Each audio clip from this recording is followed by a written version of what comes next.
அல்லாஹ்வின் தூதர் அவர்கள் கொடுத்த அந்த உரிமையின் அடிப்படையில் தான் பெண்களுக்கு இவ்வளவு சுதந்திரத்தை இஸ்லாம் கொடுத்திருக்கிறது. இந்திய நாட்டிலே பெண்களுக்கு படிப்பு என்பதே கிடையாது, கொடுக்கவும் இல்லை ஒரு காலத்தில். அதுக்கு ஒன்றை சொல்வார்கள், பெண்களை படிக்க வைத்தால் அவள் விதவையாகி விடுவார், கணவன் செத்து போயிடுவான். அதனால் பெண் குழந்தைகளுக்கு என்ன செய்யக்கூடாது, படிப்பையே கொடுக்க கூடாது. அதை தமிழிலே அழகான ஒரு பழமொழியாக கூட நாம் கேட்போம், அடுப்பூதும் பெண்களுக்கு படிப்பதற்கு. நீ அடுப்புல போய் உட்கார்ந்து ஊதி சமையல் செய்ய வேண்டிய உனக்கு படிப்பு எதுக்கு தேவை? படிக்காத. கணவனுக்கு பணிவிடை செய், சமையலை செய்து கொடு, துணிகளை துவைத்து கொடு, மற்ற வேலைகளை எல்லாம் செய்து கொடு, உனக்கு எதற்கு படிப்பு என்று படிப்பையே கொடுக்கவில்லை. பொம்பளைக்கு எதுக்கு படிப்பு என்று கடுமையான எதிர்ப்புகள் 1800 அதையெல்லாம் மீறிதான் இங்கே இப்பொழுது கொஞ்சம் கொஞ்சம் படிக்கிறார்கள். ஆனால் இந்த எதிர்ப்புகளுக்கெல்லாம் முன்னால் 1400 ஆண்டுகளுக்கு முன்பால் அல்லாஹ்வின் தூதருடைய காலத்தில் எவ்வளவு பெரிய புரட்சி என்று பாருங்கள். இன்றே மாற்ற முடியவில்லை. நபி ஸல்லல்லாஹு அலைஹி வஸல்லம் அவர்களுடைய காலத்தில் அந்த புரட்சியை செய்து பெண்களின் உரிமையை நபிகளார் அவர்கள் அங்கே காட்டினார். அளவற்ற அருளாளனும் நிகரில்லா பேரன்புடையனுமாகிய எல்லாம் வல்ல அல்லாஹ் ஒருவனுக்கே புகழனைத்தும் உரித்து, அகிலத்திற்கோர் அருள் கொடையாம் அன்னலம் பெருமகனார் ஸல்லல்லாஹு அலைஹி வஸல்லம் அவர்கள் மீதும் அவர்களின் சொல் செயலினை தவறாது பின்பற்றி எழுகிய நல்லற தோழர்கள் மற்றும் நாம் அனைவர்கள் மீதும் எல்லாம் வல்ல அல்லாஹுவின் வற்றா பெருங்கருணை என்றென்றும் நிலவட்டுமாக. எல்லாம் வல்ல அல்லாஹுவின் நல்லடியார்களே, எல்லாம் வல்ல அல்லாஹுவின் பேரருளால் அவனால் அங்கீகரிக்கப்பட்ட இஸ்லாமிய மார்க்கத்தை பின்பற்றி நடக்கும் நல்வாய்ப்பினை வல்ல ரஹ்மான் நமக்கு தந்தரில் இருக்கிறார்.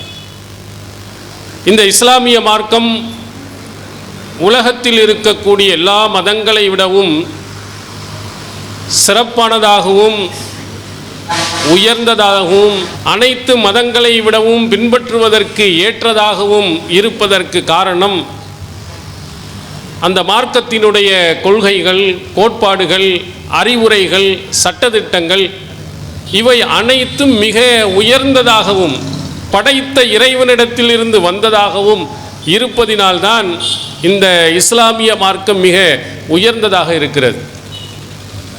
அந்த இஸ்லாமிய மார்க்கத்தின் உயர்வை நீங்கள் தெரிய வேண்டுமென்றால், குறிப்பாக பெண்ணுரிமை போற்றிய இஸ்லாம் என்ற அந்த தலைப்பில் நீங்கள் தெரிய வேண்டுமானால், பெண்களை பற்றி இந்த இஸ்லாம் வருவதற்கு முன்பாக என்ன பார்வை இருந்தது, பெண்களை எப்படி அவர்கள் நடத்தினார்கள் என்பதையும், இன்று நடந்து கொண்டிருக்கக்கூடிய நடைமுறைகளையும் ஒப்பிட்டு பார்த்து இஸ்லாமிய மார்க்கம் எவ்வளவு உயர்ந்தது, அதனுடைய சட்டங்கள் எவ்வளவு உயர்ந்தது, நபிகளார் கொண்டு வந்தவை எவ்வளவு புரட்சிகரமானது என்பதை நீங்கள் தெளிவாக விளங்கலாம்.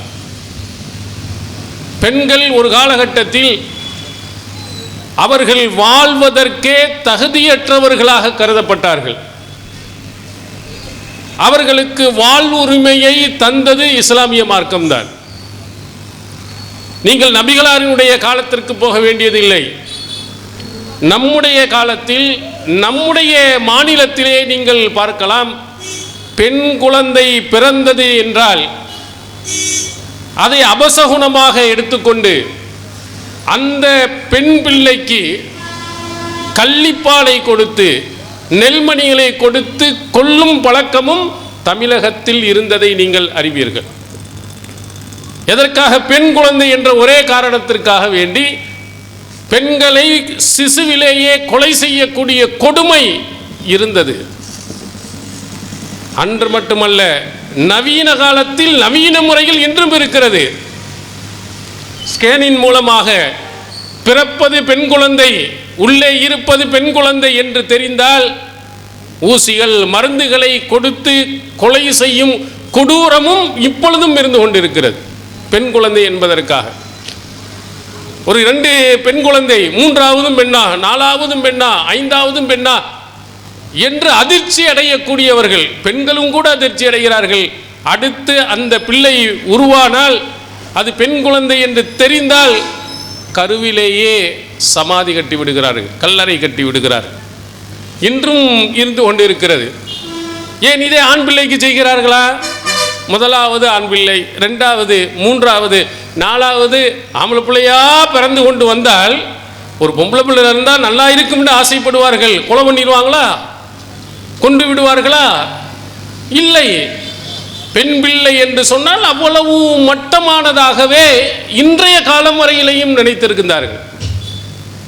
அப்போ நபிகளாருடைய காலத்தில் ஒரு 1400 ஆண்டுகளுக்கு முன்பாக எப்படி இருந்திருக்கும்? திருக்குர்ஆன் நமக்கு அழகாக சொல்கிறது, அன்றைய காலத்தின் நிலையை படம் பிடித்து காட்டுகிறது. வைதா புஷ்ர அஹதுஹும் பில் உன்சா லல்ல வஜ்ஹு முஸ்வத்தா வஹுவ கலீம் யதவாரா மினல் கௌமி மின் சூஇ மா புஷ்ர பிஹி அயும்சிகுஹு அலா ஹூன் அவ் யுமத்திஸுஹு ஃபித் துராப். பெண் குழந்தை பிறந்தது என்ற நல்ல செய்தி அவர்களுக்கு சொல்லப்பட்டால் அவனுடைய முகம் மாறிவிடுகிறது, கோபமாகி விடுகிறான். இழிவான இந்த நிலையிலேயே இந்த பிள்ளையை வைத்துக் கொள்வதா அல்லது மண்ணோடு புதைத்து விடுவதா என்று நினைக்கிறான். இது பெரிய அநியாயம் இல்லையா? இது ஒரு பெரிய தவறு இல்லையா என்று அல்லாஹ் தஆலா கண்டிக்கிறான். பெண் குழந்தை பிறந்தது என்ற நல்ல செய்தி திருக்குர்ஆன் எப்படி சொல்லுகிறது? அவனுக்கு பெண் குழந்தை பிறப்பது என்பது ஒரு நல்ல செய்தி. சொர்க்கத்தை பற்றி குறிப்பிடும் பொழுது எப்படி பஷீர் என்ற அந்த வார்த்தையை அல்லாஹ் தஆலா சொல்கிறானோ அதே போன்ற வார்த்தையை ஒரு பெண் குழந்தை பிறந்தது என்று நல்ல செய்தி வந்தால் சந்தோஷப்பட வேண்டியவன், மகிழ்ச்சி அடைய வேண்டியவன் கோபப்படுகிறான், ஆத்திரப்படுகிறான். வெளியில் எப்படி நான் தலை காட்ட முடியும் என்று நினைக்கிறான். இந்த குழந்தையை வச்சு வளர்க்கிறதா அல்லது மண்ணோடு போட்டு புதைத்து விடுவதா என்று எண்ணுகிறான். மண்ணோடு மண்ணாக போட்டு புதைத்தும் இருந்தான். திருக்குர்ஆன் சொல்கிறது, வைதல் மஊதத்து சுயிலத் பி ஐதம்பின் குத்திலத். மண்ணிலே புதைக்கப்பட்ட அந்த குழந்தைகள் மறுமை நாளில் நீ எந்த பாவத்திற்காக கொல்லப்பட்டாய் என்று விசாரிக்கப்படும் போது இதற்கென்று ஒரு தனி விசாரணையை அல்லாஹ் வைக்கிறான். எதற்காக? பெண் குழந்தையை அநியாயமாக அக்கிரமமாக கொண்டிருக்கிறான் என்ற கடும் எச்சரிக்கையை இஸ்லாம் அன்று சொன்னது. அதனால்தான் நபிகளாரினுடைய காலத்தில் பெண் பிள்ளைகள் எல்லாம் மகிழ்ச்சியாக சந்தோஷமாக வாழ முடிந்தது. அந்த புரட்சியை அல்லாஹ்வின் தூதர் அவர்கள் நமக்கு செய்து காட்டினார்கள். இந்த உலகத்தில் ஆணை போன்று பெண்ணும் வாழ தகுதி படைத்தவள், அதில் எந்த குறையும் இல்லாதவர் என்பதை அல்லாஹ்வின் தூதர் அவர்கள் இது போன்ற வசனங்களை சொல்லி அந்த மக்களிடத்திலே விழிப்புணர்வை ஏற்படுத்தினார்கள். பிறந்து விட்டது, பிறந்ததற்கு பிறகும் ஆண் பெண் என்ற வேறுபாடுகளைத்தான் காட்டினார்கள். பெண்களை மட்டமானவர்களாகத்தான் பார்த்தார்கள். இன்றைய காலத்திலும் இருக்கிறது, பல பகுதிகளிலும் இருக்கிறது, நபிகளாருடைய காலத்திலும் இருந்தது. யூதர்கள் இருந்தார்கள். அவர்கள் பெண்களுக்கு ஏற்படக்கூடிய ஒரு சிரமமான ஒரு நிலை, மாதவிடாய் ஏற்பட்டு விட்டதென்றால் அவர்களோடு சேர்ந்து சாப்பிட மாட்டார்கள், வீட்டிலே சேர்த்து கொள்ளவும் மாட்டார்கள். சஹி முஸ்லிமில் இடம்பெறுகிறது, லம் யுஆகிலூஹா வலம் யுஜாபியூஹுன்ன ஃபில் புயூத். அவர்களோடு சேர்ந்து சாப்பிடவும் மாட்டார்கள், வீட்டிலே சேர்த்து கொள்ளவும் மாட்டார்களாம். தனி தட்டு, தனி ஆடை, தனி இடம் என்று மாதவிடாய் நேரத்தில் வந்த பெண்களை ஒதுக்கி வைத்து விடுவார்கள். ஆண்களுக்கு அப்படி நிலை கிடையாது. பெண்களுடைய ஒரு சிரமமான ஒரு கஷ்டமான ஒரு சூழ்நிலை ஏற்படுகின்ற நேரத்தில் ஒரு ஆறுதலாக இருக்க வேண்டியவர்கள் அவர்களை ஒதுக்கி வைத்தார்கள், கொடுமைப்படுத்தினார்கள். நபிகளார் என்ன சொன்னார்கள்? இது மாதிரி யூதர்கள் செய்கின்ற பொழுது நபிகளார் இடத்தில் வந்து கேட்க போட்ட போது அற்புதமாக அழகான வார்த்தை சொன்னார். இஸ்னவு குல்ல செய்யின் இல்லன் நிக்காஹ். உடலுறவை தவிர நீங்கள் அனைத்தையும் செய்து கொள்ளலாம். உறவு கொள்வது மட்டும்தான் தடை. நீங்கள் மற்ற அடிப்படையில் என்ன வேண்டுமானாலும் அந்த பெண்களோடு நீங்கள் இருந்து கொள்ளலாம். ஒதுக்க வைக்க வேண்டிய அவசியம் இல்லை, தட்டை தனியாக வைக்க வேண்டிய அவசியம் இல்லை, தனி ஆடைகளை கொடுக்க வேண்டிய அவசியம் இல்லை, தனி அறையை ஒதுக்க வேண்டிய அவசியம் இல்லை என்று அன்றைய காலத்திலே நபிகளார் புரட்சியை செய்தார்கள். சொன்னதோடு மட்டுமல்லாமல் நடைமுறையிலையும் செய்து காட்டினார்கள். இன்றும் நீங்கள் பார்க்கலாம், பல ஊர்களில் இருக்கிறது. இன்றும் டிவியில் கூட பேட்டி கொடுக்கிறார்கள். இந்த மாதிரி காலம் வந்தால் நாங்கள் எங்கள் பிள்ளைகளை ஒதுக்கி வைத்து விடுவோம், அவளுக்கென்று தனியான தட்டை கொடுப்போம், தனியான அறையிலே ஒதுக்கி வைத்து விடுவோம். இந்த 21ஆம் நூற்றாண்டிலும் கூட நடக்கிறது. நான் நபிகளாருடைய காலத்தில் 1400 ஆண்டுகளுக்கு முன்னால் நடந்ததை உடைத்தறிந்தார்கள். சஹி முஸ்லிமில் நீங்கள் பாருங்கள், அன்னை ஆயிஷா சித்திகா ரலியல்லாஹு அன்ஹா அவர்கள் சொல்கிறார்கள், வஹுவ யதவக்கஉ ஃபீ ஹஜ்ரி சும்ம யக்ரஉல் குர்ஆன். நபிகளார் அவர்கள் என் மடியில் சாய்ந்து கொள்வார்கள், பிறகு திருக்குர்ஆனை அவர்கள் ஓதுவார்கள். வான ஹாயில், நான் மாதவிடாய் ஏற்பட்டு இருக்கக்கூடிய அந்த நேரத்தில், எல்லாருமே ஒதுக்கி வைத்திருக்கக்கூடிய அந்த நேரத்தில், அல்லாஹ்வின் தூதர் அவர்கள் எனது மடியில் சாய்ந்து இந்த உலகத்தின் வழிகாட்டியான மிக உயர்ந்த புத்தகமான திருமறை குர்ஆனை அவர்கள் ஓதுவார்கள். நீ என்ன ஒதுக்குறியா? உள்ளே வரக்கூடாது என்று சொல்கிறாயா? யாரிடத்தில் பேசக்கூடாது என்று சொல்கிறாயா? சரியல்ல. அல்லாஹ்வின் தூதர் அவர்கள் மடியிலே அமர்ந்து திருமறை குர்ஆனை அங்கிருந்தே ஓதி காட்டி அவருடைய உரிமையை காட்டினார்கள். ஒதுக்காதே என்று சொன்னார். ஆயிஷா நாய் அவர்கள் சொல்கிறார்கள், நபிகளார் அவர்களிடத்தில் நான் தண்ணீரை குடித்து விட்டு கொடுப்பேன், கொஞ்சத்தை வச்சு கொடுப்பேன். இங்கே தனித்தட்டு கொடுக்கப்படுகிறது, குடித்த மீதமுள்ள தண்ணீரை கொடுப்பேன். நான் மாதவிடாய் ஏற்பட்டிருக்கக்கூடிய நிலையில் நபிகளார் அவர்கள் நான் எந்த இடத்தில் வாய் வைத்தேனோ அதே இடத்தில் வாய் வைத்து அதே தண்ணீரை குடிப்பார்கள். என்ன நீ ஒதுக்குற? ஒதுக்க வேண்டிய அவசியம் என்ன என்று நபிகளார் அவர்கள் அதே இடத்தில் வாய் வைத்து குடிப்பார்கள். கறியை கடித்து சாப்பிட்டு கொஞ்சம் மீதத்தை வைத்து நபிகளார் இடத்தில் கொடுப்பேன், அவர்கள் அதே இடத்தில் வாய் வைத்து சாப்பிடுவார்கள். எவ்வளவு பெரிய புரட்சி என்று பாருங்கள். இன்றே மாற்ற முடியவில்லை. நபி ஸல்லல்லாஹு அலைஹி வஸல்லம் அவர்களுடைய காலத்தில் அவ்வளவு அற்புதமான அந்த புரட்சியை செய்து பெண்களின் உரிமையை நபிகளார் அவர்கள் அங்கே காட்டினார். இன்று இஸ்லாத்தினுடைய சட்டத்திலும் இருக்கிறது, பெண்கள் இஸ்லாமியருடைய நடைமுறையிலும் இருக்கிறது. எங்கேயுமே இஸ்லாமியருடைய வீடுகளில் ஒதுக்கி வைப்பதில்லை, தனித்து விடுவதில்லை, தனி அறைகளில் ஒதுக்குவதில்லை. அல்லாஹ்வின் தூதர் அவர்கள் கொடுத்த அந்த உரிமையின் அடிப்படையில் தான் பெண்களுக்கு இவ்வளவு சுதந்திரத்தை இஸ்லாம் கொடுத்திருக்கிறது. இவ்வளவு ஒதுக்கி வைத்தவர்கள் அல்லாஹ்வின் தூதர் அவர்களுடைய காலத்தில் படிக்க வைத்திருப்பார்களா? ஓத வைத்திருப்பார்களா? இன்றைய காலத்தில் அப்படி நடந்ததா? இந்திய நாட்டிலே அப்படி நடந்ததா? இந்திய நாட்டிலே பெண்களுக்கு படிப்பு என்பதே கிடையாது, கொடுக்கவும் இல்லை ஒரு காலத்தில். அதுக்கு ஒன்றை சொல்வார்கள், பெண்களை படிக்க வைத்தால் அவள் விதவையாகி விடுவார், கணவன் செத்து போயிடுவான். அதனால் பெண் குழந்தைகளுக்கு என்ன செய்யக்கூடாது? படிப்பையே கொடுக்கக்கூடாது. அதை தமிழிலே அழகான ஒரு பழமொழியாக கூட நாம் கேட்போம், அடுப்பூதும் பெண்களுக்கு படிப்பதற்கு. நீ அடுப்பில் போய் உட்கார்ந்து ஊதி சமையல் செய்ய வேண்டிய உனக்கு படிப்பு எதுக்கு தேவை? படிக்காத கணவனுக்கு பணிவிடை செய், சமையலை செய்து கொடு, துணிகளை துவைத்து கொடு, அவனுக்கு வேண்டிய மற்ற வேலைகளை எல்லாம் செய்து கொடு, உனக்கு எதற்கு படிப்பு என்று படிப்பையே கொடுக்கவில்லை. யாருக்கு? பெண்களுக்கு. 1800 மகாராஷ்டிராவிலே 2 பெண்மணிகள் பெண்களுக்கென்று தனியான பள்ளிக்கூடம் உருவாக்கினாங்க. இந்த உருவாக்கினவர்கள் மீது சாணியை கரைத்து வீசினார்கள், கற்களை கொண்டு அடித்து நொறுக்கினார்கள். பொம்பளைக்கு எதுக்கு படிப்பு?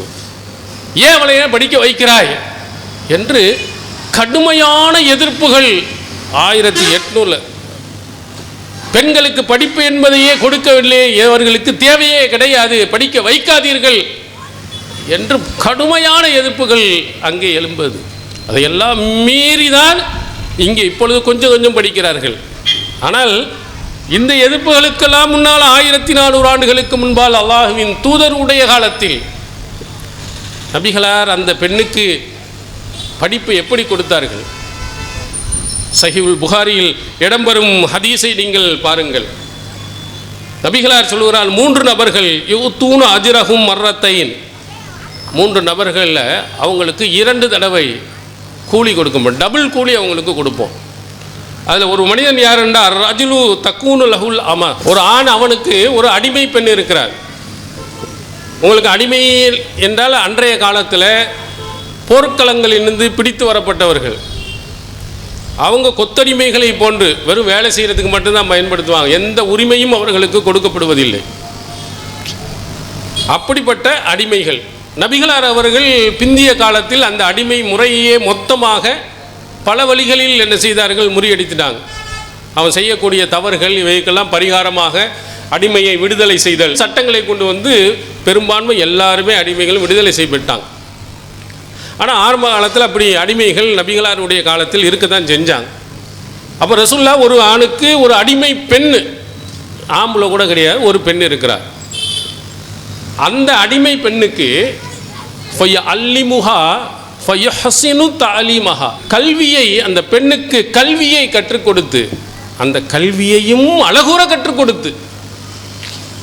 யோசித்து பாருங்க, படிப்பு ஏனோதானு கவர்மெண்ட் ஸ்கூலு சாதாரண ஸ்கூலு அப்படிங்கிற மாதிரி இல்லை, படிப்பு கல்வி சொல்லி கொடுக்குறா. ரொம்ப அற்புதமாக அழகிய முறையில் நல்ல தரமான கல்வியையும் அவனுக்கு கற்றுக் கொடுத்து அதிபுஹா ஃபயஹ்சினு அதபஹா, ஒழுக்கத்தையும் கற்றுக் கொடுத்து அந்த ஒழுக்கத்தையும் அழகுற கற்றுக் கொடுத்து அவளை திருமணம் முடித்து கொண்டால் அவனுக்கு 2 கோடி.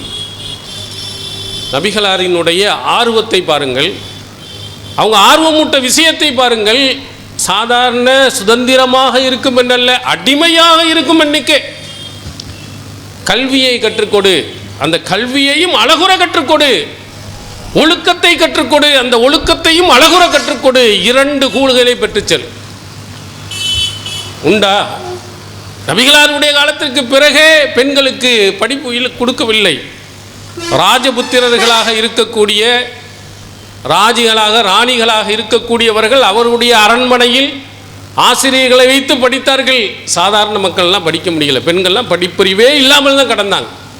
அதுக்கெல்லாம் முந்திய காலத்திலேயே நபிகளார் அவர்கள் அழகுற சொன்னார்கள், உனக்கு 2 கூலி வேணும்டா, கல்வியை கற்றுக்கொடு, அந்த கல்வியை அழகுற நீ கற்றுக்கொடு, டபுள் கூலியை அடித்துட்டு போன்னு சொன்னாங்க.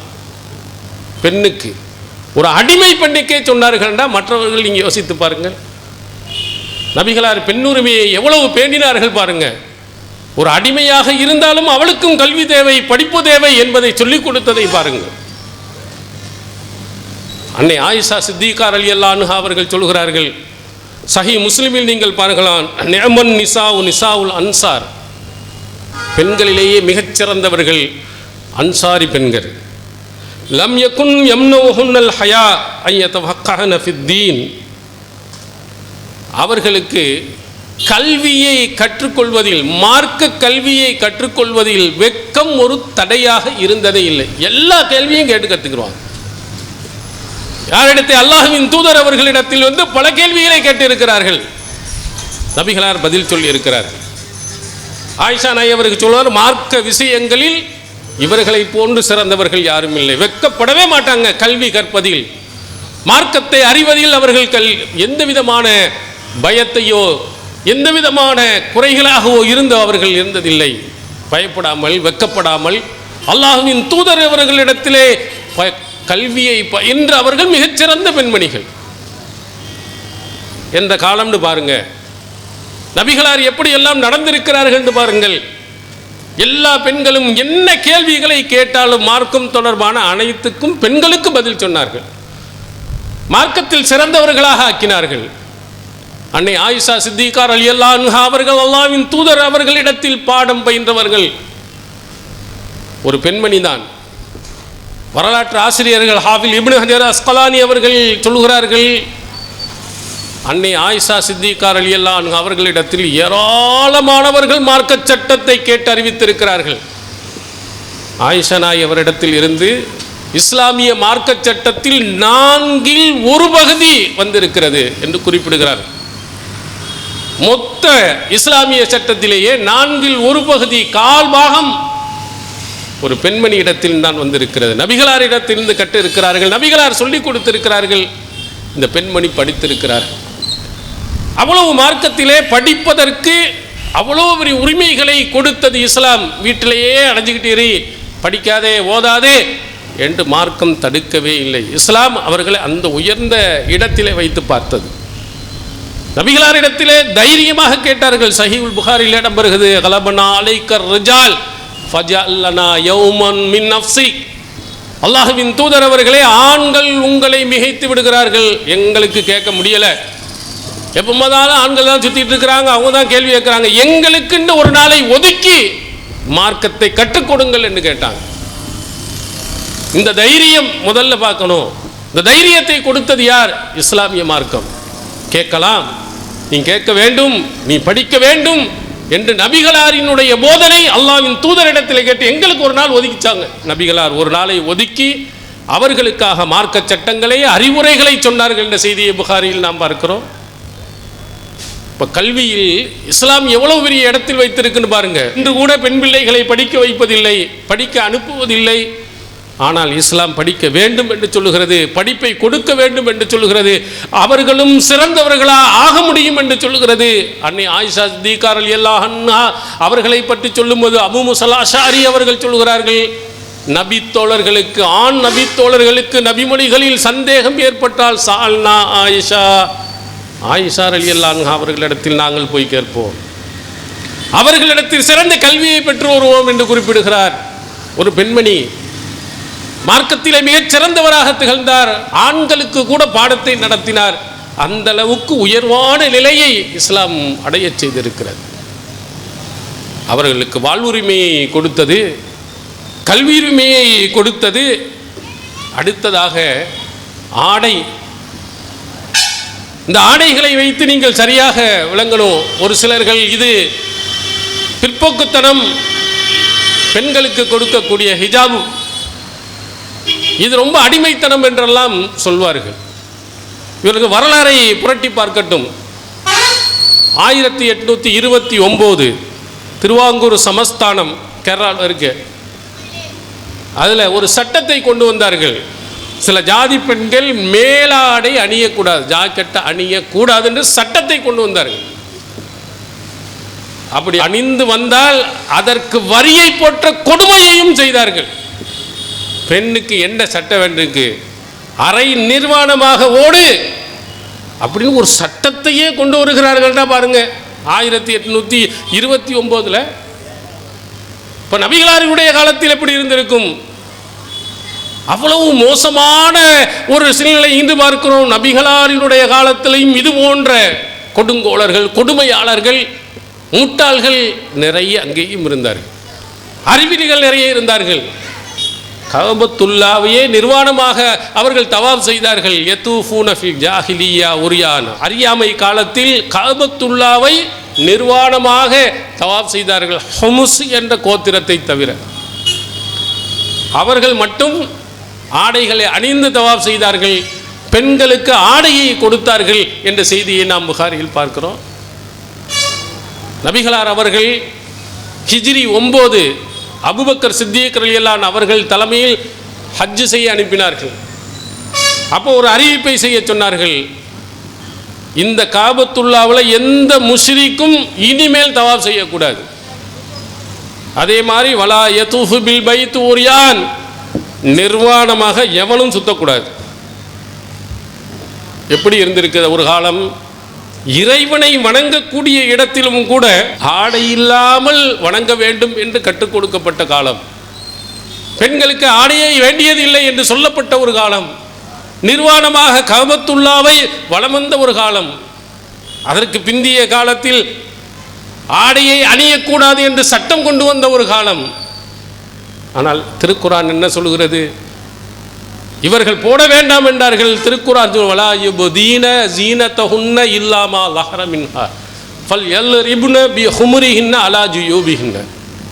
பெண்கள் தானாக தெரியக்கூடிய முகம், கைகளை தவிர மற்ற எந்த அலங்காரத்தையும் அந்நியர்களுக்கு வெளிப்படுத்த வேண்டாம். தங்கள் மார்பகங்களில் மீது முக்காடுகளை போட்டு மறைத்து கொள்ளட்டும். திருக்குரான் சொல்லுகிறது மறைத்து வா என்று சொல்லுகிறது. பெண்ணுக்கு ஆடைகளே இல்லாமல் உலாவரச் செய்தவன் கொடுமைக்காரர்களுக்கு மத்தியில் திருக்குரான் அன்றே சொல்கிறது ஆடை அணிந்து கண்ணியமான முறையில் இந்த பெண்கள் இருக்கட்டும். இன்னொரு இடத்தில் அல்லாஹ் தஆலா குல்லி அஸ்வாஜிக வ பனாத்திக வ நிசாஇல் முஃமினீன் இத்னீன அலைஹின்ன மின் ஜலாபீபிஹின் ذلك அத்னா யுரஃப்ன வலா யுதைன். நபியே, உம்முடைய மனைவிமார்கள், உன்னுடைய பிள்ளைகள், மூமினான பெண்கள் அனைவர்களுக்கும் சொல்லுங்கள், அவர்கள் தங்களுடைய ஜில்பாபை போட்டுக்கொள்ளட்டும், அவர்கள் யாரென்று அறிந்து கொள்வதற்கும் அதன் மூலம் அடுத்தவர்கள் தொல்லைப்படாமல் இருப்பதற்கும் இது ஏற்றது. ஹிஜாபை அணிந்தால் உன்னை எவனும் தொல்லைப்படுத்த மாட்டான். இது ஒரு கண்ணியமான ஆடை. அரைகுறை ஆடையோடு நீ சென்றால் நிச்சயமாக நீ தொல்லை செய்யப்படுவாய். ஏன்னா திருக்குரான் நமக்கு சொல்கிறது, ஆண்களை எப்படி படைத்த பெண்களின் மீது மோகம் கொள்வதை நாம் அழகாக்கி வச்சிருக்கோங்கிறான். அரைகுறை ஆடையோடு போனால் ஒரு மனிதன் ஆணாக இந்த எவனாக இருந்தாலும் ஓரக்கண்ணாவதுலான்னு பார்ப்பான். மோசமானவன் கையை பிடிச்சி இழுப்பான், அதுக்கு மேலேயும் நடப்பான். அதனால் ஆடைகளை ஒழுங்காக நீங்கள் அணிந்து சென்றீர்களே ஆனால் அது உங்களுக்கு கண்ணியம், மரியாதை, ஒரு பாதுகாப்பு என்று திருக்குரான் அன்று அவர்களுக்கு சரியான ஒரு உரிமையை கொடுத்தது. அதை மீறினார்கள், மீறி நடந்து கொண்டிருக்கிறார்கள். இப்போ என்ன, நம்ம ஆர்ப்பாட்டம் செய்ய வேண்டியிருக்குது, பேரணி நடத்த வேண்டியிருக்கிறது, பேட்டி கொடுக்க வேண்டியிருக்கிறது, பாலியல் வன்கொடுமைகளை தடுத்து நிறுத்து. ஏன் நடக்குது? முக்கியமான காரணம் என்ன? அதை முழுமையாக தடுத்து நிறுத்த வேண்டும் என்றால் என்ன செய்ய வேண்டும்? ஆடை ஒழுங்குகள் கரெக்டாக இருக்கணுங்க. இது மாதிரி அவனை தூண்டக்கூடிய அடிப்படையில் ஆடைகள் அணியக்கூடாது, வரக்கூடாது என்று இருக்க வேண்டும். எப்போதும் திருடனை விட, கொள்ளையடிப்பவனை விட, கொலை செய்வனை விட அதை தூண்டியவன் தான் பெரிய குற்றவாளின்னு சொல்லுவான். அதை தூண்டுற மாதிரி நடக்கிற சினிமா, அதுதான் முக்கியமான காரணம். எப்படி காட்டுகிறான் பாருங்க. தாய், தந்தை, மகன், மகள், மாமனார், மாமியார் எல்லாம் ஒன்றா உட்கார்ந்து கொண்டு சினிமாவை பார்க்கிறார்கள். அந்த சினிமாவில் ஆடைகள் எப்படி காட்டுறான்? நம்ம பிள்ளைகள் எப்படி பார்ப்பாங்க? அரைகுறை ஆடைகளுடன் தான் சினிமா எடுக்கப்படுகிறது. இல்லை என்று நீங்கள் சொல்ல முடியுமா? 4 குத்தாட்டங்கள் போடப்படுகிறது, அந்த மாதிரி சினிமாவு தான் வெற்றி அடையுது. குத்தாட்டம் போடாமல், அரைகுறை ஆடைகள் இல்லாமல் என்ன படம் உங்களுக்கு வெற்றி அடைஞ்சிருக்கு? அப்போ என்ன காட்டுகிறீர்களே? பார்க்கிறவன் என்ன செய்வான்? இந்த மாதிரி அரைகுறை ஆடைகளாக இருக்கக்கூடியவனை என்ன செய்கிறான்? வில்லன் கற்பழிக்கிறான். நம்ம முதல்வரே என்ன செஞ்சார்? எனக்கு பிடிச்ச காட்சி என்னன்னா மாமியாருக்கு சோப்பு போட்டதுன்றாரு. இதை பார்க்கிறவன், அவனுடைய தொண்டன், அவனுக்கு பின்னால் இருக்கக்கூடியவன் என்ன நினைப்பான்? ஒவ்வொரு படத்திலேயும் ஒவ்வொரு பெண்ணோட சுற்றுறான். சொந்த மனைவியோடைய ஆடுகிறான், சொந்த மனைவியையா கட்டிப்பிடிக்கிறான், சொந்த மனைவிக்கா முத்தமிடுகிறான், சொந்த மனைவியிட உருண்டு பரண்டு எழுந்துகிறான். ஒவ்வொரு படத்துலையும் ஒவ்வொரு கதாநாயகி வந்துக்கிட்டே இருக்கா. இப்படி பரண்டு உருண்டு போகும்போது என்ன செய்வான்? ஒவ்வொருத்தனுக்கு அவனுக்கு மனதில் என்ன வரும்? நம்மளும் யார் வேணாலும் பார்க்கலாம் போல இருக்கு, எப்படி வேணாலும் உருளலாம் போல இருக்கு, எவ்வளோ போனாலும் கையை பிடிச்சி இழுக்கலாம் அப்படின்னு தானே நினைப்பான். ஆடை ஒழுங்குகளுடன் ஒழுங்காக நடந்திருந்தால் அந்த எண்ணமே ஏற்பட்டிருக்க. ஏன் இப்போது அதிகமாகிறதுக்கு என்ன காரணம்? ஒரு காலத்தில் எல்லாம் ஆடை ஒழுங்குகள் இருந்தது. சினிமாவில் அரைகுறை ஆடைகளாக காட்டி இதுதான் ஃபேஷன் அப்படின்னு சொன்னோன்னா பிள்ளைகள் பூரா அது மாதிரி போட்டுக்கிட்டு போவதின் காரணத்தினால் இங்கே பின்னாடி ஒரு குரூப்பு ஓடிக்கிட்டே இருக்கான். அதுக்கு முந்தைய காலங்களில் ஆடை ஒழுங்குகள் ஒழுங்காக இருந்த நேரத்தில் இது போன்ற பிரச்சனைகள் ஏற்படவில்லை, ரொம்ப குறைவு, அரிது. அதனால் தான் இஸ்லாம் சொல்லுகிறது, உனக்கு தொல்லை தரப்பட வேண்டாமல் இருக்க வேண்டுமானால், பெண்ணுக்கு உரிய மரியாதை கொடுக்கப்பட வேண்டுமென்றால் ஹிஜாபை நீ பேணி நட. நிறைய பெண்கள், சினிமா நடிகைகள் போலீஸ் ஸ்டேஷனுக்கு வரும்போது யாருக்கும் தெரியாமல் ஒன்றுக்கான புர்கா போட்டு வர்றது. யாரும் அறிய மாட்டாங்க, யாரும் தெரியாது, ஒன்றும் செய்ய மாட்டான். சாதாரண ஆடையோடு வந்தால் பின்னாடி மொத்தமாக போய் குழும்புறான். அரைகுறை ஆடையோடு வரும்போது பிடிச்சி இழுக்கிறான். நீ அப்படி நடப்பதின் காரணத்தில் அவன் நடக்கிறான். அவனை பெரிய குற்றவாளி என்று சொல்வதற்கு முன்பாக நாம் ஒழுங்காக இல்லை என்பதை சிந்திக்கலை. இஸ்லாம் நமக்கு சொல்லுகிறது, பெண்ணுக்கு சொல்லுகிறது, கண்ணியமிக்க ஆடை, அந்த ஆடை ஒழுங்குகளை பேணி நடந்தால் உனக்கு இது போன்ற தொல்லைகள் இருந்து நீ பாதுகாப்பு பெறலாம். இது இஸ்லாம் நமக்கு கொடுத்த மிகப்பெரிய ஒரு அருள்கொடை என்பதை நாம் தெரிந்து கொள்ள வேண்டும். அதே மாதிரி இஸ்லாமிய மார்க்கம் இந்த பெண்களுக்கு கொடுத்த உரிமைகளில் பேச்சுரிமை, நிறைய கேள்வி கேட்கலாம், நிறைய போகலாம். ஆனால் இன்னொன்றை நமக்கு சொல்லுகிறது, அந்நியர்களிடத்தில் பேசுகின்ற பொழுது எப்படி பேச வேண்டும் என்பதையும் நமக்கு சொல்லுகிறது. இன்னித்த கைத்துன்ன ஃபலா தஹ்லஅன பில் கவுல் வயத்மா அல்லதி ஃபீ கல்பிஹி மர்லுன். இரையச்சம் உள்ளவர்களாக பெண்கள் நீங்கள் நடக்க விரும்பினீர்கள் என்று சொன்னால் உங்கள் வார்த்தையில் குலைந்து பேசாதீர்கள். குல்ன கவுலம் மாரூஃபா, நல்ல வார்த்தைகளை நீங்கள் சொல்லுங்கள். நீங்கள் குலைந்து பேசினால் எவனுடைய உள்ளத்தில் நோய் இருக்கிறதோ அவன் உங்கள் மீது ஆசைப்படுவான். பெண்ணுக்கு சொன்ன அழகான அறிவுரை. நீ அடுத்தவர்கள்ட்ட அந்நியர்கள்ட்ட பேசும்போது குலைந்து எதுவும் பேசாதே. பேசினால் என்ன செய்வோம், ஒரு மாதிரி பெண்ணுண்டு பின்னாடி உள்ள வந்துடுவான். வெட்டு ஒன்று துண்டு ரெண்டுன்னு பேசுப்பார். யார் வேணும், எப்போ வேணும், நாளைக்கு தான் வருவார், இன்னைக்கு தான் வருவார், பெரிய அட்டங்காப்பிடாரியா இருப்பார் உலகு அப்படின்னு சொல்லிட்டு அவன் போயிடுவான். எப்படியா, எங்கே இருக்கிறீங்க, யார் வேணும், பிள்ளை பேசினோம்னா அவ்வளவுதான், ஆள் ஒரு மாதிரியா இருக்கிறாங்க, தூண்டியை போட்டுற வேண்டியதான்றான். மார்க்கம் சொல்லுகிறது அந்நியர்களிடத்தில் குலைந்து பேசக்கூடாது. நல்லவன் ஒன்றும் செய்ய மாட்டான். எவனிடத்தில் கெட்ட எண்ணம் இருக்கோ அவன் உங்கள் மீது ஆசை கொண்டு விடுவான். அதனால் நல்ல வார்த்தைகளை நீங்கள் சொல்லுங்கள். வார்த்தையில் கரெக்டாக இருக்கணும். அதான் சொன்னாங்க, புகையிலையை விரித்தால் போச்சு, பொம்பளை சிரிச்சா போச்சுன்னா. பொம்பளை சிரித்து பேசுகிறான்னா முடிஞ்சு, அவ்வளவுதான். அது மாதிரி நீ நடக்காத, உன் கண்ணியத்தை நீ சரியாக கவனி. அதே மாதிரி மார்க்கம் இன்னொன்று சொல்லு, லா யஹ்லுவன்ன ரஜுலும் பி அம்ரா. எந்த ஒரு ஆணும் எந்த ஒரு பெண்ணினிடமும் தனித்து இருக்க வேண்டாம். மூன்றாவதா ஷைத்தான் இருப்பாங்க. ஆணின் பெண்ணின் கண்ணியத்தை, உன்னுடைய மரியாதையை நீ பேண வேண்டும் என்று சொன்னால் மார்க்கம் நமக்கு காட்டி தந்தது, ஆண் பெண்ணும் தனித்து நிற்காத. நிறைய கற்பழிவுகள், பிரச்சனைகள் எல்லாம் இங்கே நடக்குது. அண்ணா பல்கலைக்கழகத்தில் ஒரு பெரிய பிரச்சனையானது. ஒரு பெண்ணை வந்து இது பண்ணிட்டான், போயிட்டான், அந்த சார் யாரு, இந்த சார் யாரு, இது ஓடுனுச்சு. அந்த பெண்மணி அவன் காதலுடன் தனியாக ஒரு இடத்துல போய் அமர்ந்தாள். இவன் ஏன் அடுத்தவளோட போய் தனியாக உட்கார்ந்தார். இதை யாரும் கேட்கல. இஸ்லாம் சொல்லுகிறது, ரெண்டு பேரும் தனித்து நிற்காத, மூணாவதா ஷைத்தான் வந்து கெடுத்துருவான். இன்று எத்தனை பத்திரிகையில் நீங்கள் படித்திருக்கலாம், போதைக்கு அடிமையாகி தன்னுடைய காதலுடன் தனிமையில் போய் இருந்தவள் இறந்து போனாள். போதை ஓவராகிவிட்டது. காதலனை தேடி வருகிறார்கள், கைது செய்தார்கள். செய்தி, தனித்து இருப்பது நல்லவன் நினைந்து என்று போவது உனக்கு கெடுதியாக அமையும். பெண்கள் உங்களுடைய உரிமை என்று நினைத்து கொண்டு பாதாளத்தில் போய் வீழ்ந்து விடாதீர்கள். தனித்து இருக்காதீர்கள். ஆணுடன் அந்நியானுடன் தனித்து இருக்காதீர்கள். இதெல்லாம் இஸ்லாம் பெண்களுக்கு சொன்ன அழகான அறிவுரை. பெண்ணினுடைய பெருமையை அவர்கள் நிலைநாட்டுவதற்கு இதை கடைபிடிக்க வேண்டும் என்றும் மார்க்கம் நமக்கு சொல்கிறது.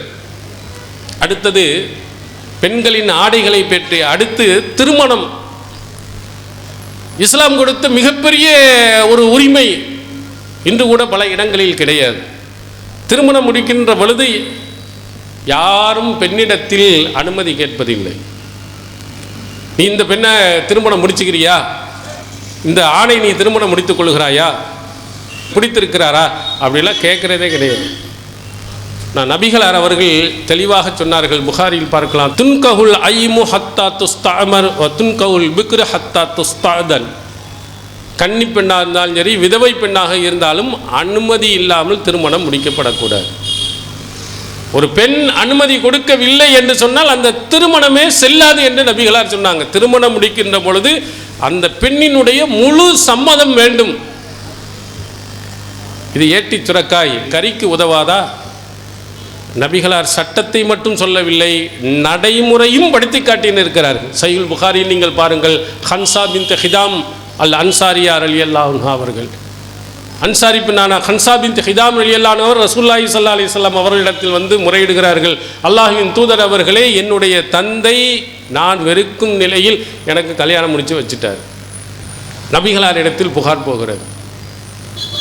உடனே ரசூலுல்லாஹி ஸல்லல்லாஹு அலைஹி வஸல்லம் அவர்கள் அந்த திருமணத்தை வரத்த நிக்காஹா, திருமணத்தை ரத்து பண்ணிட்டாங்க. இந்த திருமணம் செல்லாது என்றே சொல்லிட்டாங்க.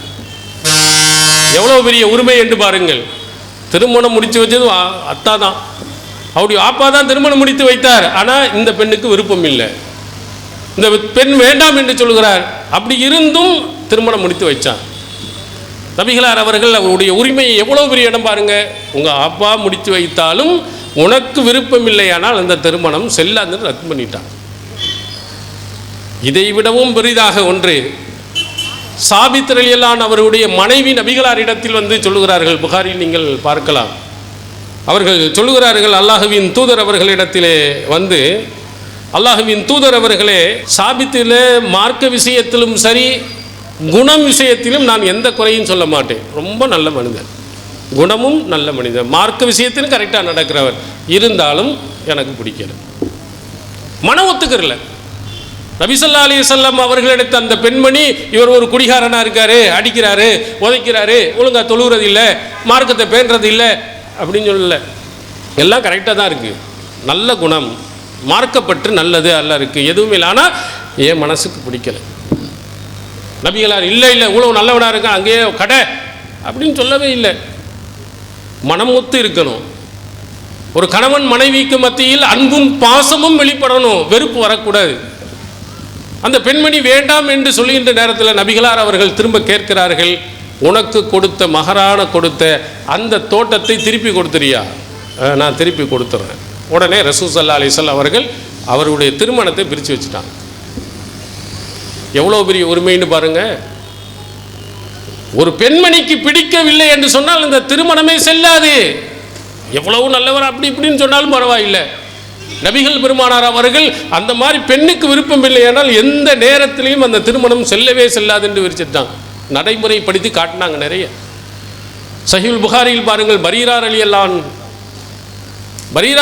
அன்ஹா அவர்கள் நபி ஸல்லல்லாஹு அலைஹி வஸல்லம் அவர்களிடத்தில் வந்து ஒரு புகார் சொல்லப்படுகிறது. முகைஸ் அடிமையாக இருந்த நேரத்தில் அவர் கல்யாணம் முடிச்சிருந்தாங்க.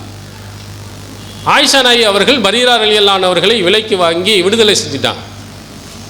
விடுதலை செஞ்ச பிறகு அவரோட சேர்ந்து வாழவும் செய்யலாம் அல்லது விலகி கொள்ளவும் செய்யலாம். பரீரா ரலியல்லாஹு அவர்கள் முகைஸ் வேணாம் அப்படின்ட்டாங்க. ஆனால் முகைஸ் எப்படி செய்கிறாருன்னா, தன் பரீரா பின்னாடியே தான் வாழணும் அப்படின்னு பின்னாடியே சுற்றுகிறார். எபுக்கி துமுஹு தசீலு அலா லிஹியத்திஹி, அவர் அழுது கொண்டே இருக்கல, அப்படியே தாடியில் பூரா தண்ணீர் வடிந்து கொண்டே இருக்கு. பரீராவை சுற்றிக்கிட்டே வந்து அழுதுகிட்டு, என்னை விட்டுட்டு போயிடாத, என்னை விட்டுட்டு போயிடாத, சேர்ந்து வாழ்வோன்ட்டு அழுகிறார். ஆனால் பரீரா ஒத்துக்கிறல. நபிகளார் அவர்கள் இதை அப்பாஸ் ரலியல்லாஹு அன்ஹு கேட்குறாங்க. எவ்வளோ பெரிய ஆச்சரியமாக இருக்குது பாருங்க. மின் ஹுப்பி முகைஸிம் பரீரா அமிம் புகுலி பரீரா முகைஸா, பரீராவின் மீது முகைஸ் கொண்டுள்ள அன்பும் இந்த பரீரா முகைஸின் மீது கொண்டுள்ள அந்த வெறுப்பும் உனக்கு ஆச்சரியத்தை தரவில்லையா? முகைஸ் வந்து பரீரா மேலே எவ்வளவோ அன்பு செலுத்துகிறார், அப்படியே நேர்மாற்றமாக பரீரா முகைஸ் மீது கோவப்படுகிறாரே, ஆத்திரப்படுகிறாரே அப்படின்னு ரசூலுல்லாஹ் ஆச்சரியப்பட்டு அப்பாஸ்ட்ட கேட்டுட்டு, இவ்வளவு சுற்றி வர்றாரு, நம்ம என்ன செய்வோம்? ஆமாம், இவ்வளோ ஒரு ஆள் நல்லா இருக்காரு, நல்ல மனுஷனாக இருக்காரு, உன் பின்னாடியே சுற்றி வர குட்டி போட்ட பூனை மாதிரி இப்படியே சுற்றி வர்றாரு, நீ சேர்ந்து வாழக்கூடாதா? லவ் ராஜா அத்திஹி, நபிகளார் கேட்குறாங்க, அவரோட திரும்ப சேர்ந்து வாழக்கூடாதான்னு கேட்டாங்க. அப்போ பரீரா ரலியல்லாஹு அன்ஹு அவர்கள் கேட்குறாங்க, யா ரசூலுல்லாஹ் தாமுருனி, அல்லாஹ்வின் தூதர் அவர்களே எனக்கு கட்டளை இடுகிறீர்களா? கண்டிப்பாக சேரணும்னு நீங்கள் சொல்கிறீங்களா? இல்லை இல்லை, இன்னமா நான் அஷ்ஃபா, நான் பரிந்துரை தான் செய்கிறேன், அது உன்னுடைய உரிமை, சேரவும் செய்யலாம் சேராமலும் இருக்கலாம், இந்த நிலையை பார்த்து நான் உனக்கு பரிந்துரை செய்கிறேன். பரீரா சொன்னார்கள், லா ஹாஜத் லீஃபி, இவர் விஷயத்தில் எனக்கு எந்த தேவையும் கிடையாது, வேணான்னு சொல்லிட்டு போயிட்டான். எவ்வளவு பெரிய உரிமைன்னு பாருங்க. நபிகளாருக்கு கூட போய் திணிக்க முடியல, ஏன்னா அவ்வளோ பெரிய உரிமையை இஸ்லாம் பெண்களுக்கு கொடுத்திருக்கிறது. திருமணத்திலே அவர்கள் விரும்பினார்கள் என்று சொன்னால் திருமணம் நடத்தலாம், விரும்பவில்லையானால் அந்த திருமணம் ரத்து சேரவே முடியாது. இந்த உரிமையை யார் கொடுத்திருக்கிறார், எந்த மதம் கொடுத்திருக்கிறது என்பதை நீங்கள் சிந்தித்து பாருங்கள். அதே மாதிரி திருமணத்தில் கணவர் தலாக்கு விட்டார், அதுக்கு பிறகு பெண்ணினுடைய நிலைமை என்ன? அன்றைய காலத்தில் எப்படி நடந்தது? உடன்கட்டை ஏறுதல் என்பதை நீங்கள் படிச்சிருப்பீங்க. அந்த கொடுமையான இதை இன்றும் சிலர்கள் சரிதான் என்று பேசுபவர்களும் இருக்கிறார்கள். ஒரு காட்டு மிராண்டிகள். கணவன் இறந்துட்டாண்டா கணவனை நெருப்பில் போட்டு தீ எரிக்கின்ற பொழுது இந்த பெண்ணையும் தூக்கி அதில் போடணும். அவள் கதறி உயிரோடு தூக்கி போட்டு சாகடித்து, அந்த கொடுமைகள் உடன்கட்ட ஏறுதல் என்று இருந்தது. இந்திய நாட்டில் இருந்தது. எவ்வளவு பெரிய கொடுமை என்று பாருங்கள். அவளை வாழ்வதற்கு ஆரம்பத்திலேயே மண்ணில் போட்டு புதைச்சான். அதிலையும் மீறி வரக்கூடியவர்கள் கணவன் இருந்தான சேர்த்து நீனும் சாகு அப்படின்னு சொன்னான். மார்க்கம் இப்படி சொன்னதா? இஸ்லாம் அப்படி சொன்னதா? மறுமணத்தை ஊக்குவித்தது இஸ்லாம், அனுமதித்தது இஸ்லாம், அதை நடைமுறைப்படுத்தி காட்டியது இஸ்லாம். கணவன் இறந்துட்டானா நீ அப்படியே சாகணும்னு இல்லை, கல்யாணம் முடிக்காம அப்படியே இருக்க வேண்டும் என்பதும் அல்ல. என்ன செய்கிறார்கள்? கணவன் இறந்து விட்டான் என்று சொன்னால் வளையல் போடக்கூடாது, வளையலை உடைச்சிருவான், பொட்டு வைக்கக்கூடாது, பூ வைக்கக்கூடாது. அவளை ஒரு அலங்கோலமான தோற்றத்தில் தான் காட்டினாங்க. இஸ்லாம் அப்படி சொல்லவில்லை. கணவன் இறந்து விட்டால் முடிஞ்ச 4 மாதம் 10 நாள், அதற்கு பிறகு நீ விரும்பிய கணவரை திருமணம் முடித்து கொள்ளலாம். மார்க்கம் அனுமதிக்கிறது. நபிகளார் அப்படியே செய்து காட்டினார். முதல் திருமணம் ஹதீஜா ரலியல்லாஹு அன்ஹா அவர்கள், கணவரை இழந்தவர். நபிகளார் அவர்கள் திருமணம் முடித்து அவருக்கு வாழ்க்கையை கொடுத்தார். ஆயிஷா நாயி அவர்களை தவிர்த்து அத்தனை பேர்களும் விதவைகள் தான். அத்தனை பேர்களுக்கும் வாழ்வை கொடுத்தார்கள். நபி தோழர்கள் வாழ்வை கொடுத்தார்கள். வாழ்முறைமையை கொடுத்தது இஸ்லாம். ஒரு பெண்மணி தன்னுடைய கணவனை இழந்து விட்டார் என்று சொன்னால் சாகணும்னு அவசியம் இல்லை. அவள் விரும்பியவர்களை திருமணம் முடித்து அவளும் வாழலாம். இஸ்லாமிய மார்க்கம் வழிகாட்டியது.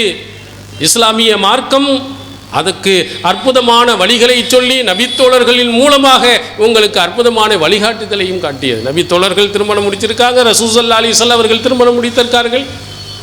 அப்போ ஒரு பெண்மணி இறந்து விட்ட கணவனுக்காக வேண்டி சாக சொல்லவில்லை, அவள் வாழ வேண்டியவள். எத்தனை பெண்மணிகள் அப்படின்னு. அனஸ் பின் மாலிக் ரலியல்லாஹு அன்ஹு அவர்கள்,